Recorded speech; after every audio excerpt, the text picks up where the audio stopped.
যারা আদিবাসী বলে তারা জাতির শত্রু, তারা দেশের শত্রু, তারা সার্বভৌমত্বের শত্রু। সুতরাং এই আদিবাসী হলে আমাদের রাষ্ট্রীয়ভাবে আমরা ক্ষতিগ্রস্ত হব। আজকে রহিমউদ্দিন, কালকা কলিমউদ্দিন, পরশু সলিমুদ্দিন, তো তাহলে তোমার জন্মদাতা বাবারই তো ঠিক নেই।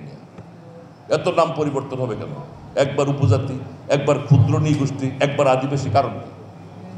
সুতরাং এই আদিবাসী হলে আমাদের রাষ্ট্রীয়ভাবে আমরা ক্ষতিগ্রস্ত হব। আদিবাসীর স্বীকৃতি যে সমস্ত দেশে দেওয়া হয়েছে, আদিবাসী থাকলে আপনার সেনাবাহিনী থাকবে না, চলে যেতে হবে, কোর্ট কাছারি থাকবে না, সংবিধানও কিছু হয়ে যাবে। কি বুঝতে পেরেছি? এই জন্য তারা আদিবাসী স্বীকৃতিটা আদায় করতে চায়।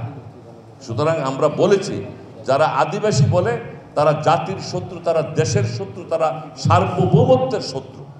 আমরা সাথে সাথে প্রতিবাদ কিন্তু করাইছি, রাঙ্গামাটি, খাগড়াছড়ি, বান্দরবান, সব জায়গায়, ঢাকায়, চট্টগ্রামে আমি নিজে টাকা পয়সা দিয়ে মিছিল মিটিং করাইছি যে নো, এই সুপ্রদীপ চাকমাকে পদত্যাগ করতে বলো, এই আদিবাসী স্বীকৃতি আমরা দিতে চাই না।